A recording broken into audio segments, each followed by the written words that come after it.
आज जिल्ह्यातील शांत मानल्या जाणाऱ्या परिसरात उलगडलेली कौटुंबिक शोकांतिका समाजाला हादरवून सोडणारी ठरली असून पती पत्नीतील वाढत्या तणावांनी किती गंभीर वळण घेऊ शकतात. तर याआधी चॅनलवरती नवीन असाल तर आत्ताच सबस्क्राईब करा. याचे आणखी एक उदाहरण समोर आले आहे. स्थानिक पोलिसांसह शेजारी, सामाजिक कार्यकर्ते आणि मानसोपचार तज्ज्ञ यांच्यापर्यंत सर्वांनी या घटनेला गंभीरतेने घेतले असून प्रारंभिक अहवालांनुसार मागील काही महिन्यांपासून घरातील वातावरण सतत चिघळत होते. नवरा-बायकोमध्ये परस्परांबद्दल संशय, संवादाअभावी वाढणारा राग, आर्थिक अस्थिरतेमुळे निर्माण झालेले दडपण आणि बायको-सासूतील किरकोळ वाद अशा अनेक घटकांनी एकत्र येऊन घरातील शांतता पूर्णपणे ढासळली होती. शेजाऱ्यांच्या मते सुरुवातीला या घरातील आवाज केवळ सामान्य कौटुंबिक वादासारखे वाटत होते, परंतु नंतर हळूहळू त्या वादांची तीव्रता वाढत गेली आणि काही वेळा मध्यरात्रीही घरातून मोठमोठ्याने होणाऱ्या वादाचे आवाज ऐकू येऊ लागले होते. पत्नीची तक्रार होती की नवरा सतत चिडचिडा होत चालला होता. त्याचा स्वभाव दिवसेंदिवस कठोर होत होता आणि तो स्वतःला एकटं करून घेत होता. तर नवऱ्याचा आरोप होता की पत्नी त्याच्यावर खोट्या गोष्टींचा आरोप करते. सासू त्याला सतत टोमणे मारते आणि घरात त्याचं मत कधीच महत्त्वाचं मानलं जात नाही. या सततच्या तक्रारी आणि आरोपांमुळे घरातील वातावरण पूर्णतः ताणाने व्यापले होते. लहान-सहान गोष्टींवरून मोठे वाद व्हायला लागले होते आणि त्या वादात सासू कधी मध्यस्थी करायची तर कधी अनाहूतपणे परिस्थिती आणखी चिघळत होती. मानसशास्त्रीय दृष्टीनं पाहता दोन्ही बाजूंनी होणाऱ्या अपुऱ्या संवादामुळे कोणत्याही समस्येचे निराकरण न होता ती अधिकच गुंतागुंतीची बनली आणि या वाढत्या तणावाच्या साखळीतून बाहेर पडण्याची कोणालाच योग्य संधी किंवा मार्ग सापडत नव्हता. घटनाक्रमाच्या दिवशीही सकाळपासून घरात वादाचं वातावरण होते. पत्नीनं काही बोलल्याचे शेजाऱ्यांनी सांगितले, तर नवरा घराबाहेर जाऊन पुन्हा काही तासांनी परत आला तेव्हा परिस्थिती आधीच तापलेली होती.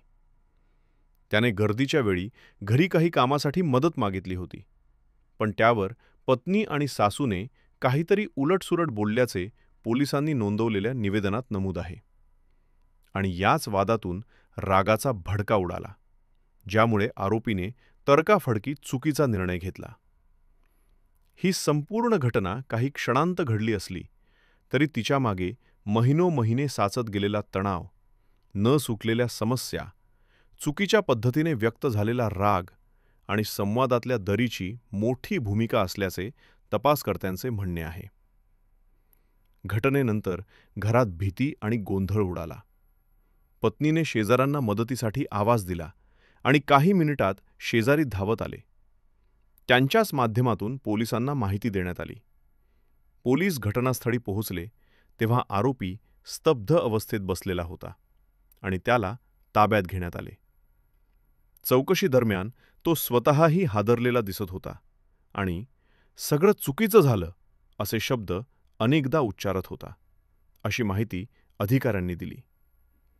या घटनेमुळे संपूर्ण भागात तणाव निर्माण झाला असून लोकांमध्ये कौटुंबिक तणावावर नियंत्रण ठेवण्याची गरज, राग व्यवस्थापनाचे महत्त्व तसेच छोट्या छोट्या गैरसमजांना वेळेत हाताळणे किती आवश्यक आहे याबाबत चर्चा सुरू झाली आहे. सामाजिक कार्यकर्त्यांच्या म्हणण्यानुसार आजच्या वेगवान जीवनशैलीत पती-पत्नीमध्ये होणारे मतभेद, कामाचा ताण, आर्थिक असुरक्षितता, दोन्ही बाजूंनी अपेक्षा आणि परस्परांवरचा अविश्वास या गोष्टींमुळे घरांचे ताळमेळ बिघडण्याच्या घटनांमध्ये वाढ झाली आहे आणि या घटना टाळण्यासाठी समुपदेशन, मानसिक आरोग्याबाबतची जागरूकता आणि कुटुंबातील प्रत्येकाने संवाद वाढवणे अत्यावश्यक आहे. पोलिसांनी आरोपीला न्यायालयात हजर केले असून त्याच्यावर कायदेशीर कारवाई सुरू आहे. तर दुसरीकडे समाजात वाढत्या तणावपूर्ण घटना रोखण्यासाठी प्रशासनही आगामी काळात जनजागृती उपक्रम, कौटुंबिक सल्ला केंद्रांचे बळकटीकरण आणि ताण कमी करण्यासाठी वेगवेगळे उपक्रम राबवण्याचा विचार करत असल्याचे संकेत मिळत आहेत. या घटनेने पुन्हा एकदा समाजासमोर स्पष्ट केले आहे की कौटुंबिक नाती, विश्वास, परस्पर आदर आणि संवाद या काही मोजक्या पण अत्यंत महत्त्वाच्या गोष्टींच्या संतुलनावरच घराचे जगणे टिकून असते आणि त्या संतुलनात बिघाड झाला तर त्याचे परिणाम केवळ घरापुरतेच न राहता संपूर्ण समाजावरही गंभीर स्वरूपात उमटू शकतात. तज्ज्ञांच्यासह शिक्षण संस्थांनाही आता भावनिक स्वास्थ्य, राग नियंत्रण, संवाद कौशल्ये आणि कुटुंबातील सहजीवन यांबाबत शिक्षण देण्याची गरज असल्याचे मत वाढत आहे.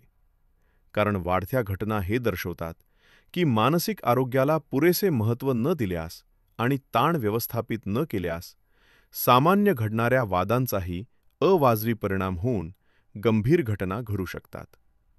तसेच पोलिसांनी दिलेल्या माहितीनुसार समाजातील लोकांनीही अशा घटनांकडे केवळ कौटुंबिक भांडण म्हणून दुर्लक्ष न करता शेजाऱ्यांमध्ये किंवा ओळखीच्या घरात ताण, सततचे वाद किंवा मानसिक अस्थिरता दिसल्यास योग्य सल्ला देणे, समुपदेशनाची माहिती सांगणे किंवा गरज पडल्यास थेट मदत करणे गरजेचे आहे.